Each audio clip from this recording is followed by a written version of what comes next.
Hi, everyone. I'm Kathryn, and this is Julia. Hi And guys. yeah, we're so excited to be here today and just talk with you about. We're both people who have struggled with OCD, and we're each going to share a bit about ourselves before we jump into the questions, just so people know what specific subtypes and things that we've struggled with. And if there's anything that really resonates with people, they can ask about it, and we can try our best to answer questions. Yeah, so I guess I can start. My name is Kathryn. I am from San Francisco, California, and I'm going to be a junior in college starting in the fall. And I have struggled with OCD for most of my life. But my OCD really started to ramp up when I was a teenager. So around like 12, 13, which was around the time when I was lucky enough to receive, a diagnosis and start ERP. But I think just the severity of my OCD made it really difficult for me to actually be able to partake in the ERP and actually be able to engage in it just because it was so debilitating. So I think for me, I did wind up going to residential treatment and partial hospitalization just because that worked better for just the type of intensive treatment that I needed at that time. And especially being a student and in high school, it was incredibly helpful. But yeah, I've gotten to the point where my OCD is pretty manageable, and I love talking about my experiences with it, just the hopes of helping people feel less alone, just because it can feel so incredibly isolating, OCD. And I know with my themes, I've struggled a lot with perfectionism mainly, and just in school and pretty much every facet of my life for a long time. So, yeah, I just always want to make people feel less alone in their struggles. Thank you for sharing that. My name is Julia. I'm originally from Ukraine, but I've been living in the US for the past 8 years. I'm currently living in Maine, which is probably one of the best and most beautiful places in the world. I've had OCD most of my life. It was not diagnosed until I was 25. I'm 27 right now, and actually, I was 24 when it got diagnosed. And I still struggled a lot as a child, but I just didn't know what I'm struggling with a lot of worries about my parents and just anxiety, a lot of health anxiety. And then, kind of in my early 20s, it started to creep in and actually got pretty bad. And my most severe topics were schizophrenia OCD and like mental health OCD, a fear of developing depression, fear of developing schizophrenia, a lot of health OCD topics. I've encountered a couple of months of relationship OCD. I definitely did struggle with the personalization and derealization, and then that whole thing turned into existential OCD that was pretty severe and probably the most difficult to kind of get over. And when I turned 24, I started seeking help because it was really getting out of hand. And thankfully, I was able to get a very good specialist who was able to tell me that it was OCD. And that's how I started my ERP treatment. And it was honestly the best thing that ever happened to me. That's for sure. Yeah, thank you so much for sharing all that. I think that just especially hearing people and their experiences can be so inspiring, and seeing that even though OCD can put us in such a dark place, it can also get so much better with these incredible evidence-based treatments and just amazing OCD and ERP specialists. Absolutely. Absolutely. It can get so much better. Treatment is so possible. And ERP is just, it can be applied not only to OCD, but to your life in general. And that's very good because once you learn this skill, it just helps you to get better in most of the areas of your life. Definitely. It's so it's so easy to take away so many of the things you learn from ERP. And I think that in the moment, it can be really difficult to see how ERP will actually benefit yourself just because it's, counterintuitive, exposing yourself to the thing that actually scares you. And you're like, wait, why would I do that? But it winds up building so much resilience and just ability to really face any situation that comes your way. And I think a lot of people aren't lucky enough to have that skill, but many of us, due to OCD and ERP, have been lucky to take that skill to a whole nother level. Oh, absolutely, yes, absolutely. I Definitely. agree with that. Awesome. Do we want to start answering some of these awesome questions? Oh, yeah, we have so many good questions. Do you want to start? Yeah, I'll let you choose a question that you like. Okay, let's see. Hmm. Let's see. This one I think is really common.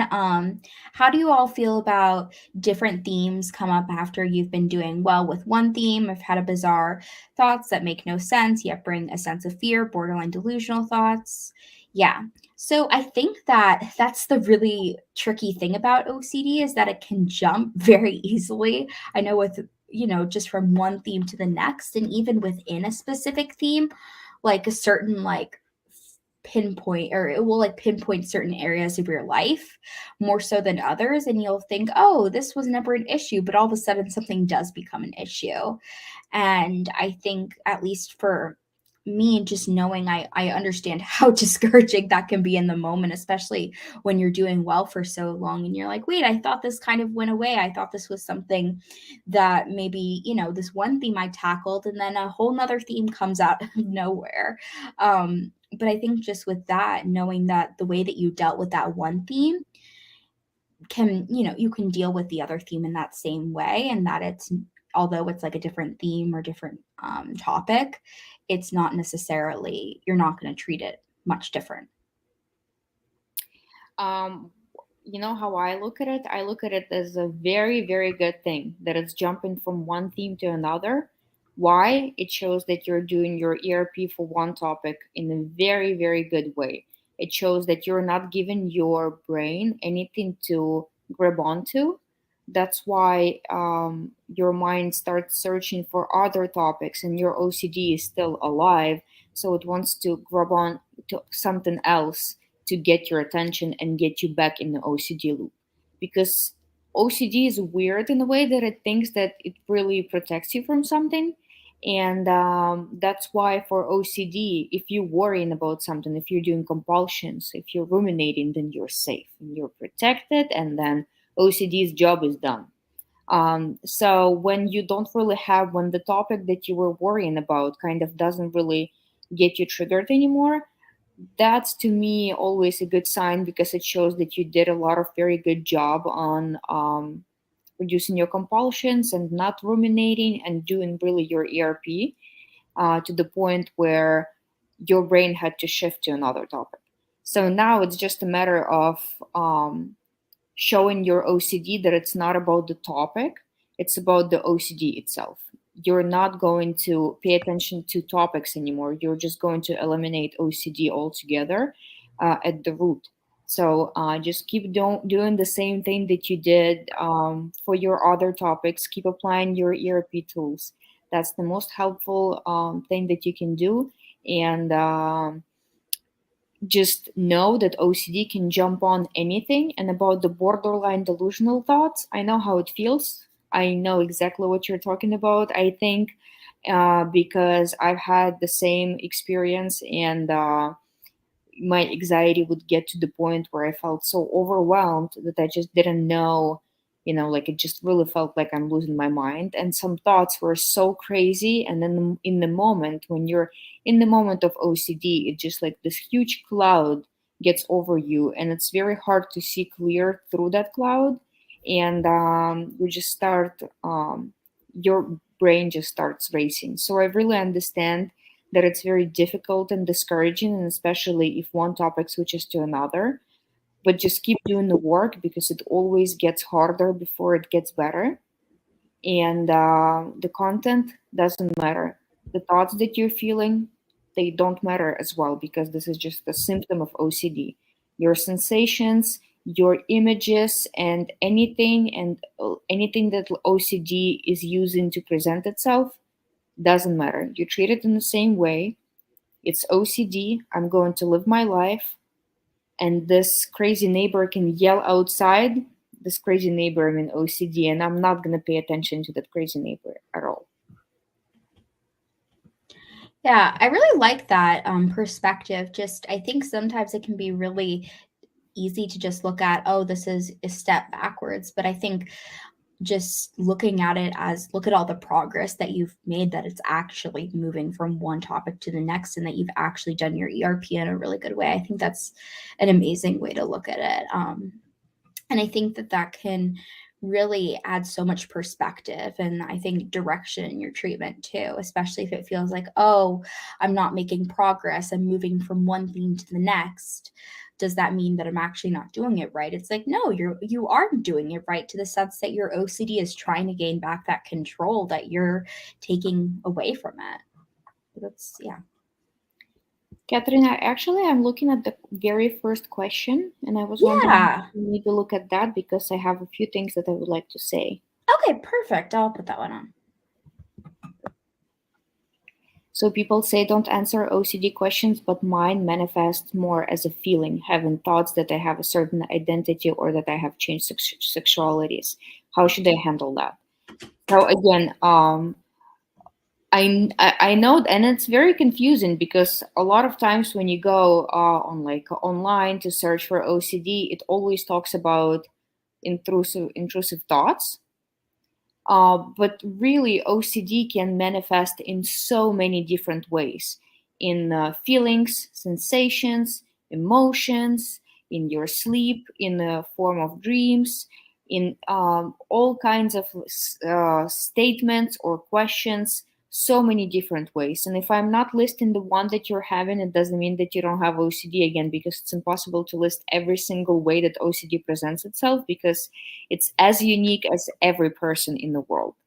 But I really think that it's important to realize that having feelings and then trying to understand why, it's just like the clear sign of OCD. I feel like for me it's like a classic OCD. I have that too, and I definitely had that when I struggled with my own journey with like depression OCD and schizophrenia OCD. That was a very difficult topic for me, and it also manifested a lot as feelings, like I'm feeling this way. And I really like work of one of the OCD specialists. His name is Michael Greenberg, and I think many people on this webinar mentioned him before. But basically, he presents this whole idea of OCD is not even about asking questions. It's not even about images, but it's mostly about even just directing your attention to the topic that is distressing to you. As long as you direct your attention, you're showing yourself that it's very important. Therefore, it's going to continue to get into this loop, and you, by paying attention to this topic, you're giving it energy.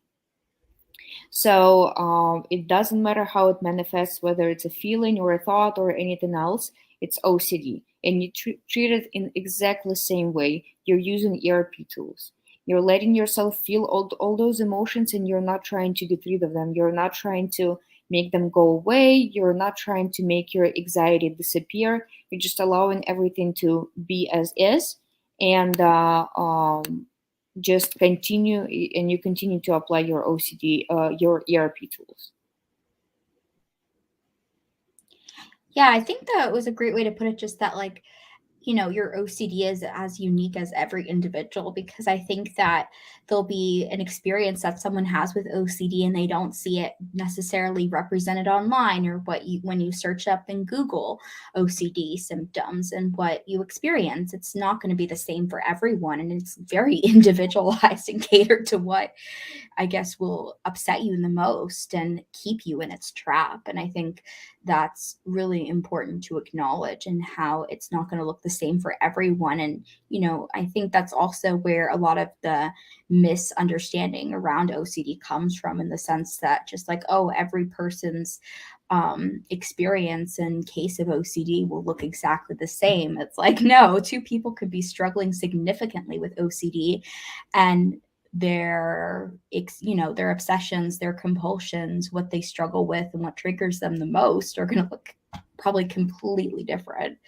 And But OCD will grab onto that as long as you go online and 99% of the topic that you're experiencing kind of like is similar to like OCD topic described. But if that little 1% or a little tiny chance that if it's not OCD, your OCD will grab onto that and make sure that because you need that certainty, it can deal with uncertainty. So that's why, like, your OCD will go crazy by trying to make you get that certainty for that little tiny 1%. And spoiler alert, we cannot get certainty for anything, 100% certainty. So OCD, so that's why OCD gets, keeps growing when we're like trying to analyze and do mental rituals and do compulsions, because it gets the food all the time, and it keeps getting stronger and bigger and bigger. And ERP is the best tool to help you learn how to live with uncertainty and be okay with that and be happy with that and let go of some things that you don't really have to pay attention to.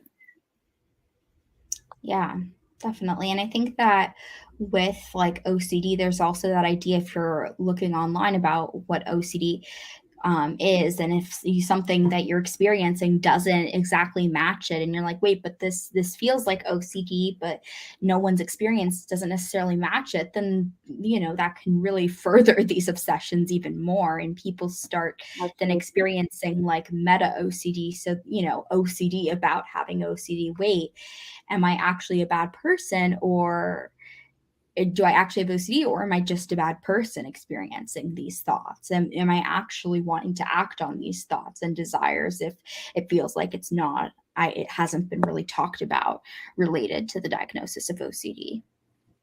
Yeah. Okay, let's see.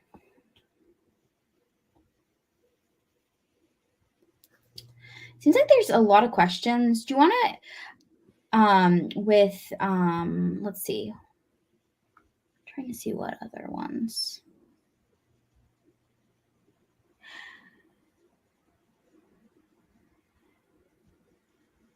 Do you see any of that? Which one?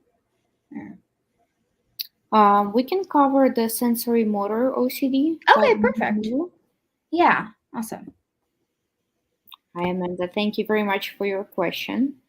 I can start if you don't mind. Yeah, that's perfect. Again, it's the same thing with this topic of OCD, at least in my opinion. And I've been through that as well with sensory motor OCD. And for me, when I try to think about it as much, I kind of came to a conclusion that sensory motor OCD is not actually a fear of, like counting your blinking or whatever. It's about being aware of that for the rest of your life. And that's aware of just like a regular sensations in your body that people have, and being aware of them for the rest of your life. That's like the scariest part. And again, when you have like a fear like that, what you're trying to do, you're trying to get certainty that it's not going to happen. Therefore, you're trying to make come up with different stories, or to understand why it's happening, or you're trying to do a lot of rumination to kind of analyze what's happening to you, or maybe you're doing some kind of compulsions to reduce your anxiety. But again, all those steps that you're making, they just make your OCD worse. So the best thing that you can do is to really apply your ERP tools, and no matter how OCD presents, even if it's a motor OCD, sensory motor OCD, it really is important to start kind of like trying to live your life no matter how hard it feels, And no matter how fake it feels, really try to live your life as though you don't have OCD. Don't let it interrupt your day. Don't let it change your plans. And if, for example, you're aware of your blinking every single second of your day, then, just be very sarcastic with yourself and say, well, yeah, I guess then I'm going to go to work, and I'm not going to be working for 8 hours. I'm just going to be counting every blink that I had. And that's how it's going to be. And that's it. And I'm always going to be aware of that. And you know what? Well, I guess that's what I'm going to have to do, and just be very sarcastic with that, while still trying to, no matter how hard it feels, to just still keep living your life, and don't make any changes to your routine, because the more you do it, the more you show to your brain that this topic is very important to you, and you really need to work on that, and you really need to think about that, and you really need to find that certainty. The more you do that, the worse OCD gets. So it's really, again, the same ERP tools, applying same ERP tools. And if you can't really sustain this like kind of like ERP process for a very long time, then try to break it down in smaller increments of time, and just really, even for like 5 minutes at a time, because I know that it can be so hard to just wake up in the morning and just say, I am not going to do any compulsions or any ruminations, or I'm not going to direct my attention to this OCD topic for the rest of the day. It's just impossible, because we taught our brain to think in this way and to pay attention to those things. So it's very hard to just go from 0 to 100. So by starting in very small increments of time, and just saying to yourself, okay, I have 5 minutes. For the next 5 minutes, every single time a thought or a feeling or urge or anything else that comes up about my topic, I'm just going to say in my mind, this is OCD, no matter how it presents. I'm moving on, I'm living my life.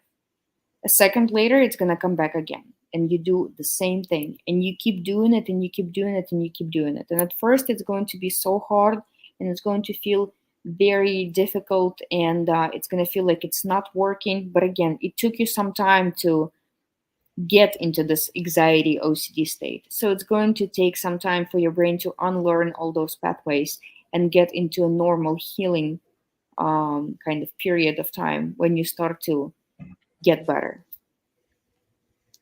Yeah, I think that it can be really difficult. This kind of is like the perfect segue to another question I saw.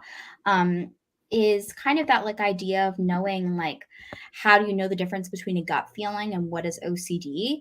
I think that it can be really difficult in those situations, like to really separate. Because I mean, I think in those situations, like at least I know with my experience, it can be really difficult to determine, oh, what's something that I just genuinely feel and am experiencing and is bringing me some distress versus what is something that is just entirely manipulated by OCD. And I think that there are a lot of things I know, especially having a majority of my OCD in like my teenage years, there are a lot of things that are just a part of adolescence and just questions that people have and just that uncertainty and just trying to figuring yourself out in your relationships if you're in one, significant others. I know that that can be really really difficult, and I saw some other questions mentioning also the questions surrounding sexuality. And I think for a while, at least with me, I was automatically like, oh, it's OCD,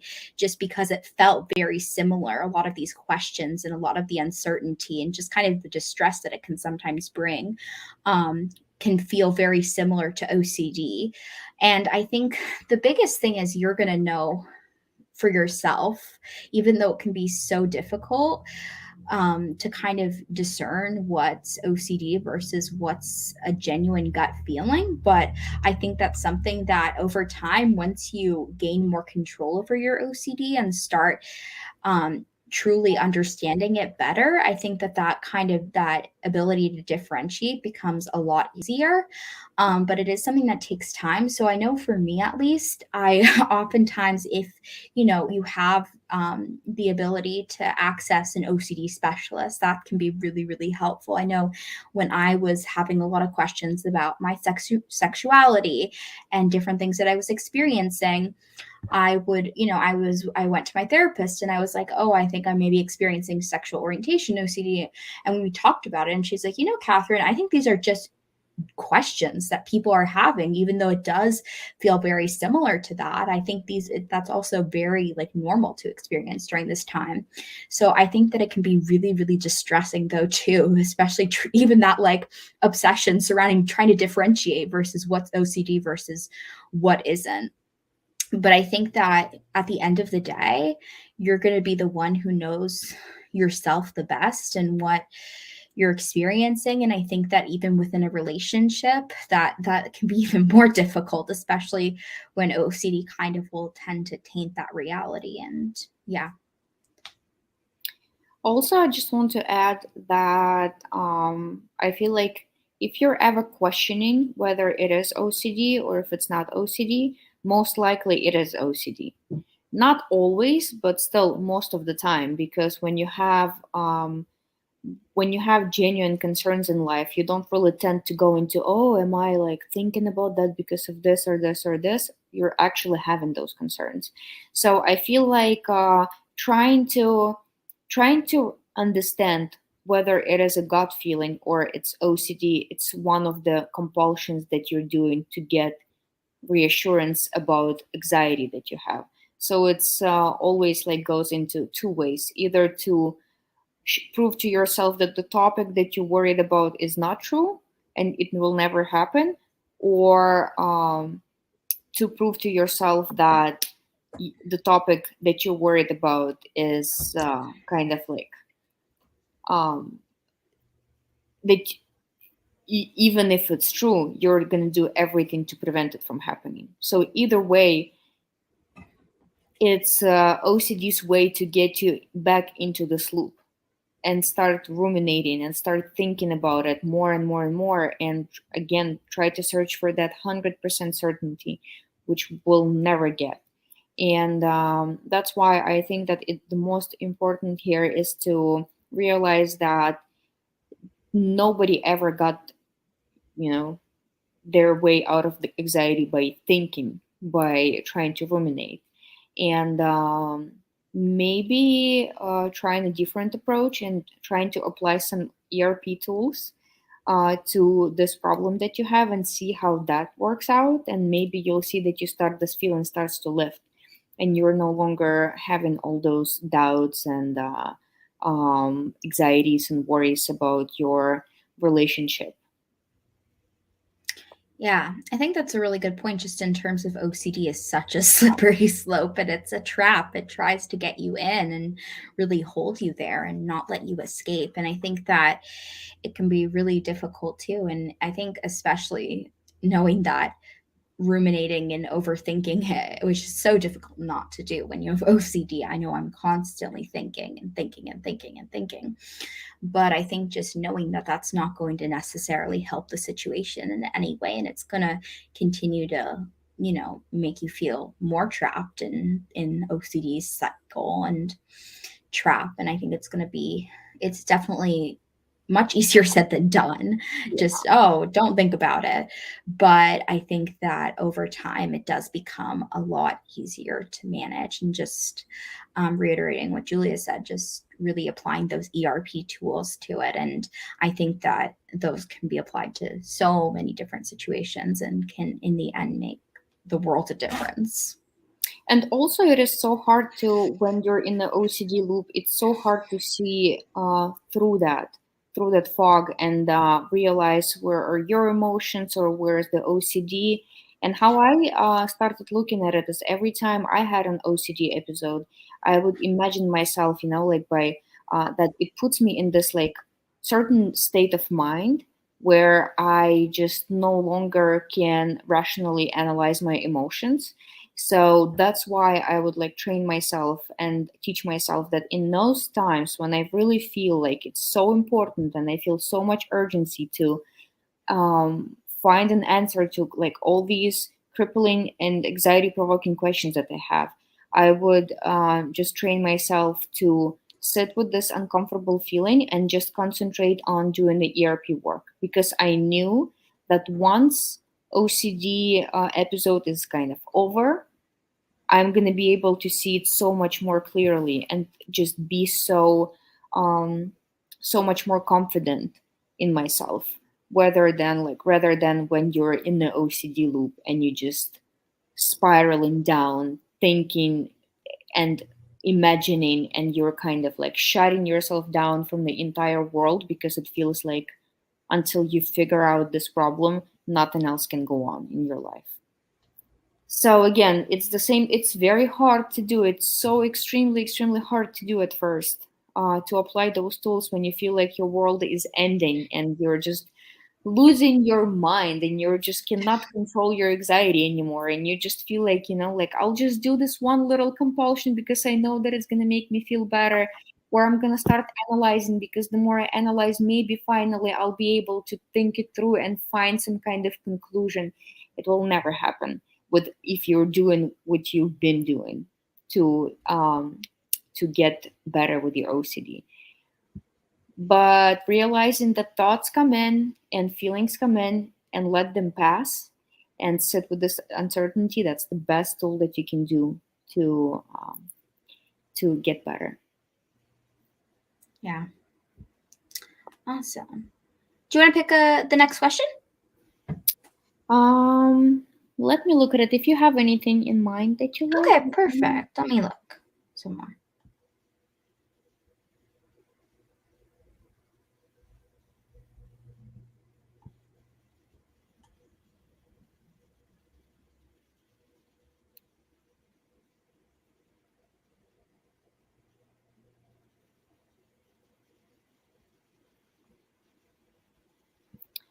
We can do Matthew Underwood, Okay, awesome. 805.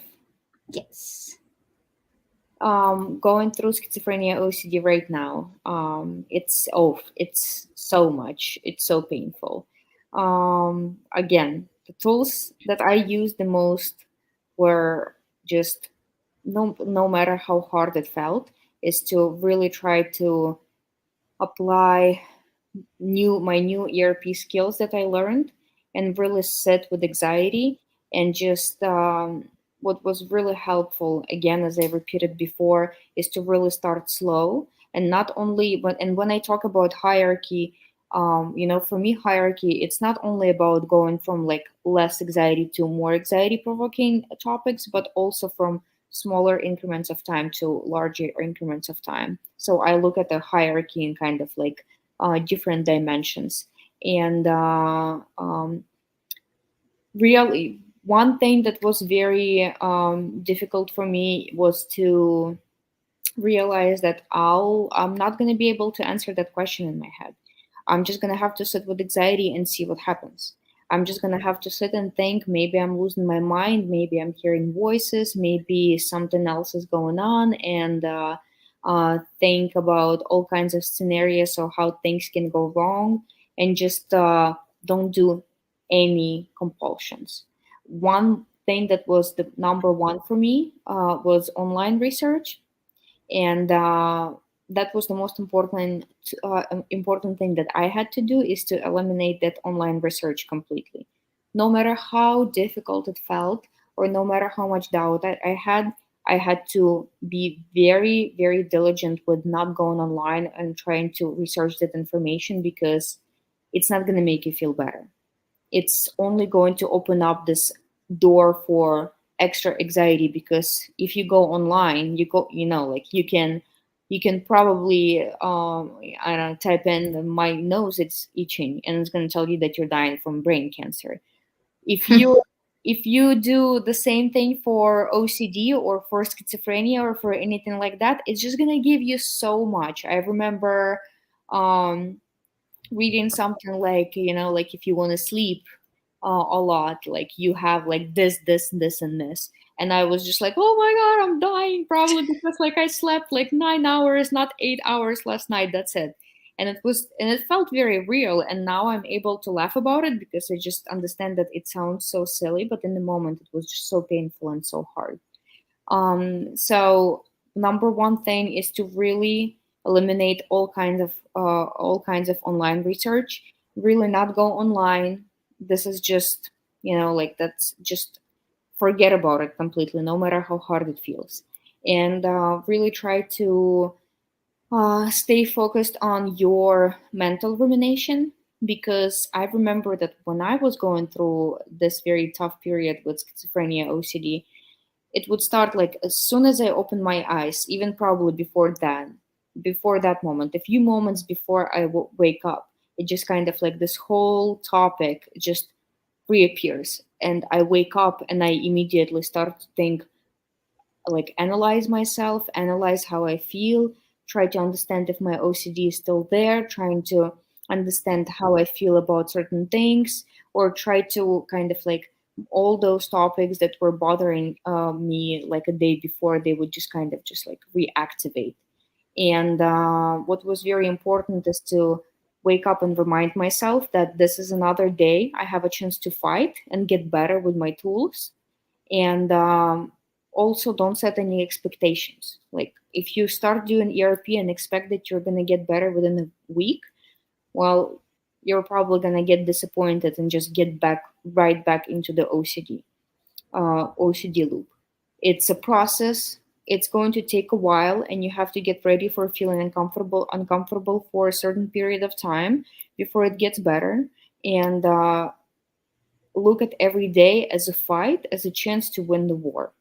You're winning, like you're gonna win the war anyways, but you just have to understand if you're gonna win this war by losing many fights and then winning, or if you're just gonna make sure that it's going to be hard, but you're gonna keep um, winning every fight that you have every day.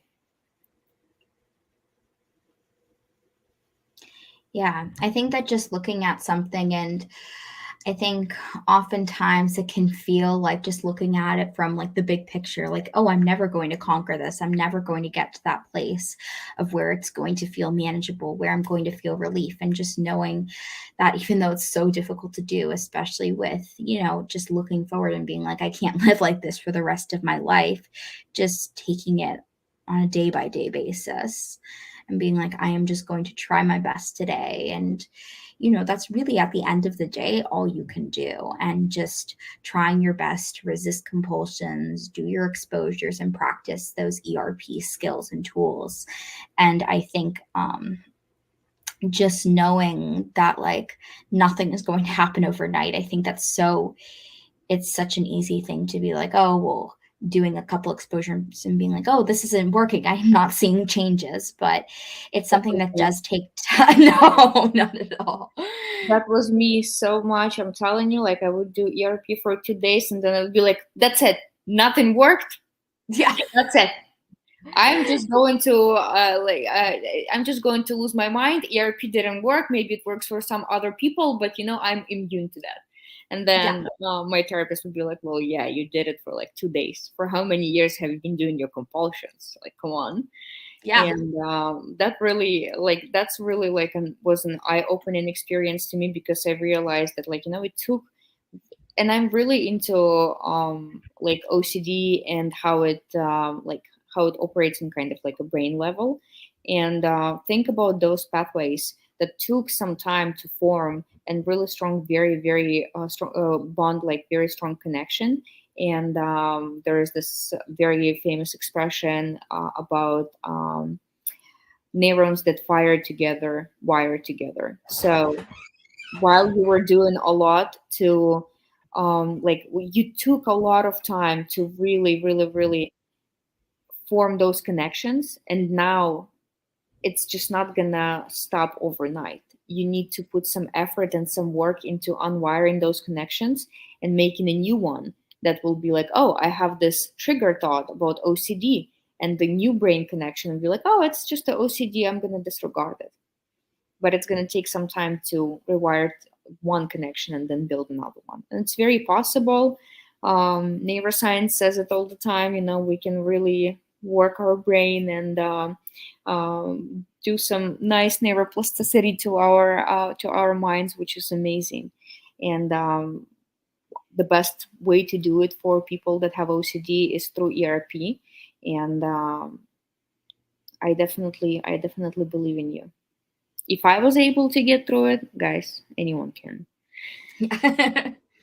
Definitely. I think that when you've seen the worst and gotten to the place of getting so much better and being able to live your life, you're like, it really is possible. Especially, I know for a while in my treatment, I was so doubtful. I was like, this is not going to work. How am I going to get to the place where this is, consuming every single part of my day to a point where I can actually feel a sense of relief and still experience the OCD, still experience these thoughts, but not let it control me in just the way that I live my life. And I think, getting to that place and actually seeing that progress is like, it's so rewarding. Like, I think that's probably one of Motivating. the best feelings, like just being like, I know for me looking back and being like, oh, this was something I would have never been able to do, but now it's something that I don't even really think about anymore. And like just that whole experience is like, wow, it's really, really possible. And this really, really works. And yeah, I think it's the case with so many people.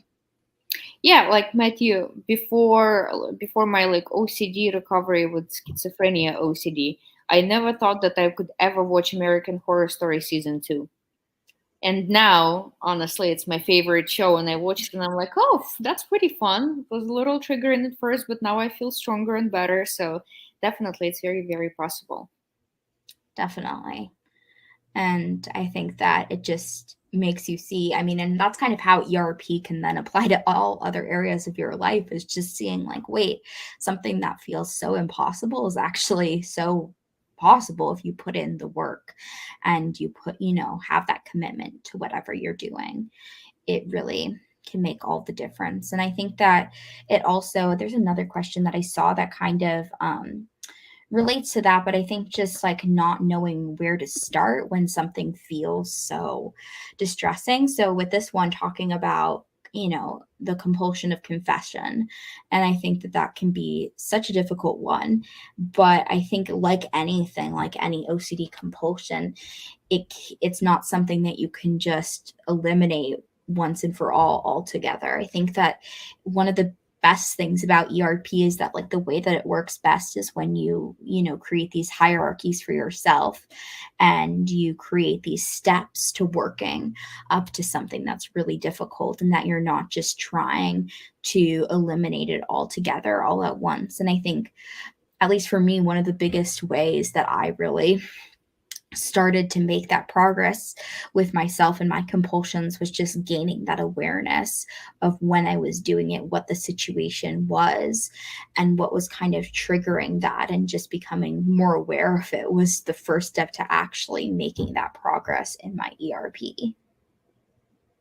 That's a very good point because I know that when I just started my journey, me and the therapist that I was working with, every time I would have like a very severe OCD episode or kind of like relapse, we would always go back to the moment when it started.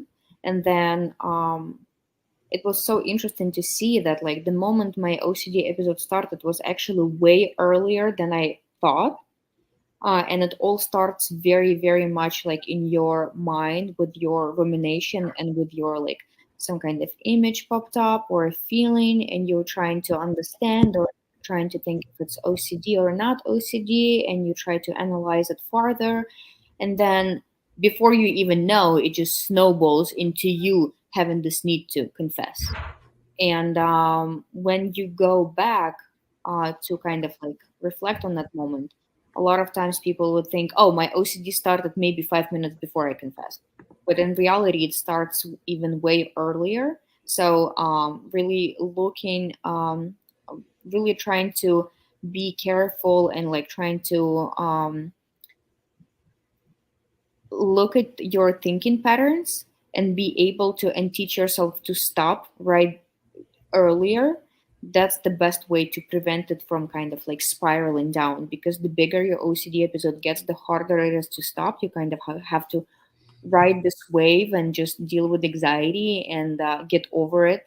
But the best way to really get better and feel less anxiety is to kind of think about or analyze when it actually starts, and really start to really help yourself prevent that rumination from happening before you start confessing. I think that's very important. And once you learn to recognize when it actually happens, it's so much easier to stop it. Because now, even with myself, when I feel like, like I know that OCD thoughts are coming or something is coming, I am able to recognize it way faster and just say, and it's so much easier too to just say, oh, this is OCD. I'm not going to pay attention, waste my time on this stuff. That's just not important. And then it's so much easier to move on versus you just being in this grip of OCD for hours, and then you're like full blown anxiety 10 out of 10, and you don't know what to do with yourself. And then you decide, oh, maybe I should stop. Well, you're not going to stop then because it's just too much at that point to handle. So that's one of the, but again, if you already got to the point where you got yourself overwhelmed and you did some compulsions, also don't really blame or beat yourself up for that, because it happens, and relapses happen all the time, and recovery is not linear at all. And you're gonna encounter some very bad and difficult days, and that's fine too. That's another opportunity for you to practice and get better at the tools and skills that you learned. um, but regarding confession, again, if you don't have a therapist, I would recommend also finding a therapist, because that was very helpful for me with my compulsions that kind of like spiraled like out of control when I felt so much anxiety and I had to do something to reduce this anxiety. Working with a therapist really helped me identify that very early point and learn to recognize that point, and then kind of cut down the life support of OCD very early. Yeah, I think that having a therapist is such an incredible resource. But I think also, I know No CD has really great, amazing, and pretty affordable OCD specialists, and having that person. And even if that's not a feasible option for you, I think that there are also a lot of great books and so many awesome specialists who have platforms online, whether that be on Instagram or on these amazing lives. I know they have professionals and OCD specialists who come on here and talk and answer questions, and having them can be so valuable too. And a lot of them have like very specific, like niche areas where they focus a lot of their, I guess, their research and just their expertise surrounds, whether it's a specific theme. And there are definitely some really awesome ones, so just really relying on those resources can be especially helpful as well, and just really trying to figure out how to navigate a specific experience with OCD. And we're also, I'm not going to say that we're lucky, because obviously we're not lucky to have OCD, but we have so many more resources and support available for us, because I know that many people struggled with OCD for years when nobody even talked about it at all, and they had to figure it out on their own. So now with this amazing available support, you guys have all the tools and everything that you need to just keep fighting. And you're gonna have somebody who's gonna be like right behind you, supporting you and navigating you in the right direction. So it's just a matter of you being okay with feeling uncomfortable for a while, um, in order to get really better and start to live in your life and claim your life back from OCD.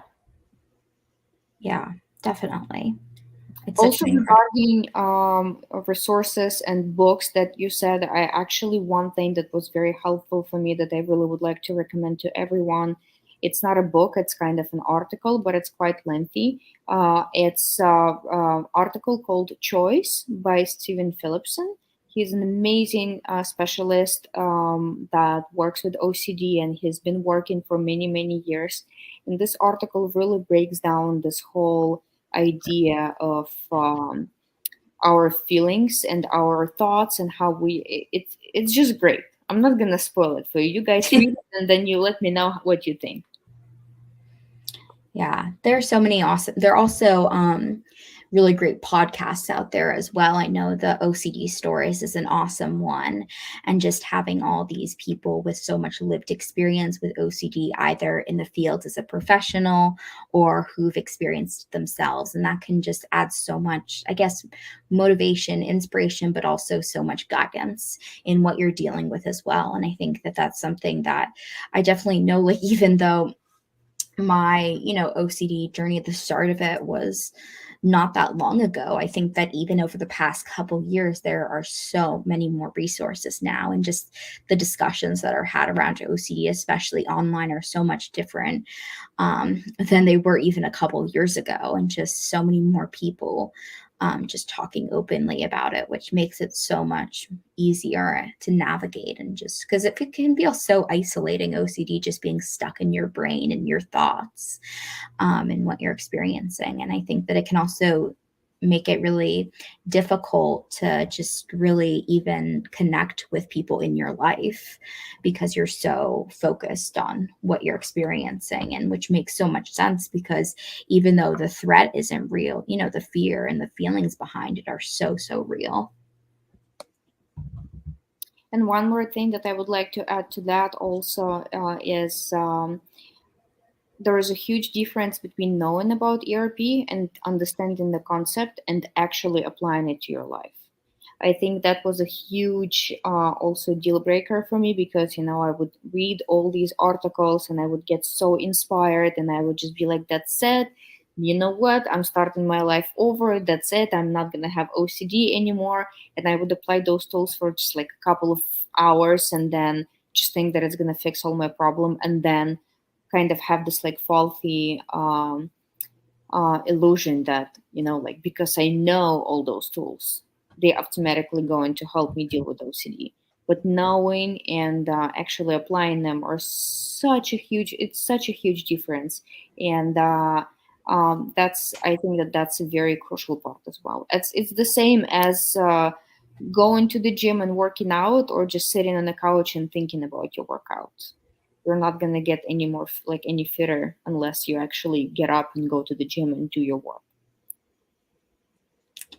Yeah, and I think that in these moments, I saw one question that kind of ties back to this whole conversation, but it says, would you guys recommend with OCD living by the values you've had before OCD hit?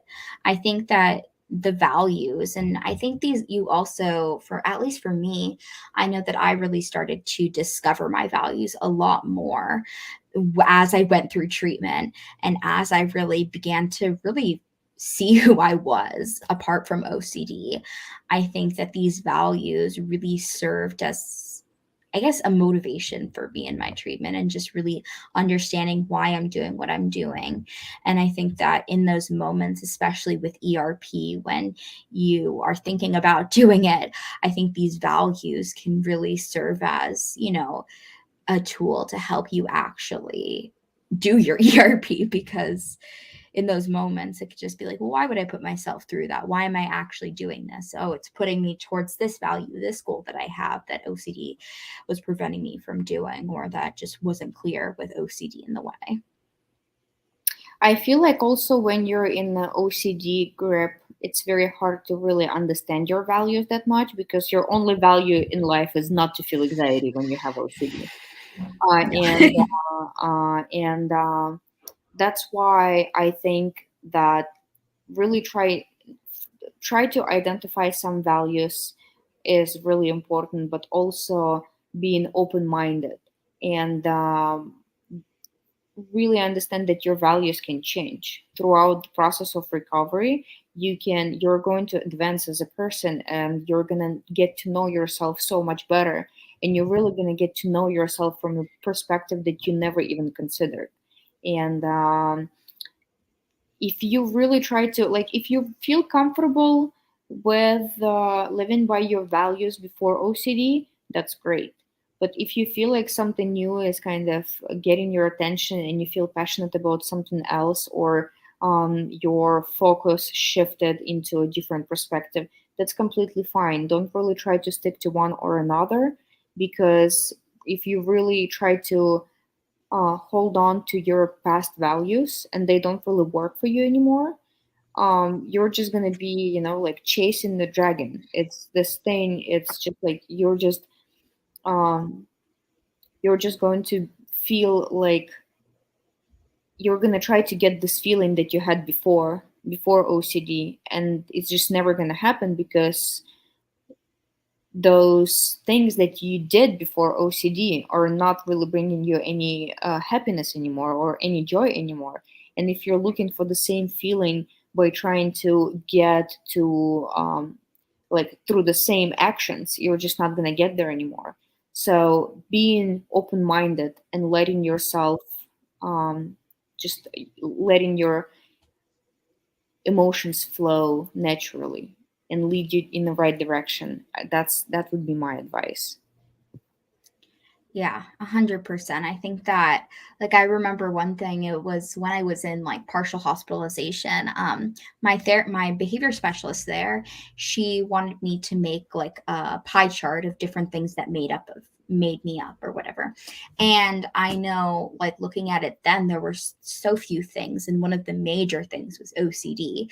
Like, that kind of felt like it consumed me all, and that was all that I valued in life, and just trying to navigate it. But I think if I were to do that now, it would look so, so, so much different. And just knowing that, like, during recovery and through recovery, what is your life is going to change so much. Like, there were things that I thought I wanted during recovery and just in life, which I'm like, no, that was just OCD. That was something that I felt I needed to protect myself from OCD, but it actually serves no purpose at this point in my life and isn't something that I actually want or value or desire. Oh, exactly. Yeah, I really agree with that. Like me before my OCD recovery is kind of like I would really concentrate on certain things and they would be so important to me and they would give me some kind of satisfaction in life. But after I've gone through my recovery process and then tried to get the same feeling of pleasure from activities that I used to enjoy and they wouldn't bring me any more joy, it kind of also took me for a spin because it's like, oh my God, I'm not back to normal. Yeah. Like, I'm still not, like, and then learning that you're never going to get back to that normal. First of all, because it was not normal, you were struggling with OCD. Second of all, because you evolved as a person. Now you have, like new fields to conquer and so many beautiful things to discover in your life. And some other things are just not relevant to your life anymore. Definitely. And I think that can be really scary and alarming too, being like, oh, I'm not, that whole idea of, no, I'm not better. I'm not back to who I was before. And like the hard truth is you're probably not going to be that person, because even though OCD wasn't necessarily, dominant in your life to the point where it controlled every single point of your day before, it was still probably there in some way, shape, or form, and having some type of impact, even before it became all consuming. So I think just knowing that change in who you are and just isn't a bad thing too. It really shows the progress that you've made and that you're able to continue changing and evolving as an individual apart from like the the shackles of OCD. Yeah, and that's why I think that like kind of trying to get back to normal from OCD to your normal self before OCD is this like whole notion of chasing the dragon. You're trying to get back to this thing that like it's such an it's it just it's just like behind you. It's in the past, and you have to understand that you're going to form a new normal life, a new normal self, and there's a good chance that you're gonna enjoy your new normal self way more than you enjoyed yourself prior to OCD recovery. Oh, 100%. But it's so, so worth it. Also, being able to figure out who that new self is. It's Yeah, really exciting too. yeah. Yeah. So I think that kind of wraps us up for tonight then. I just want to thank Julia for being on here and all these amazing questions. I know we didn't get to some of them, but I hope that we provided you with some insight, to hopefully help you to move forward and know that you can do this. Oh, yeah, absolutely, guys. I was so happy to be here, and I hope we were able to answer some of your questions in a very helpful and meaningful way for you. And I hope to be back, and we'll just keep fighting, and we're gonna win Yeah, this. We're gonna win this war for sure. definitely. Have a great night, everyone. Have a good Bye. night, guys.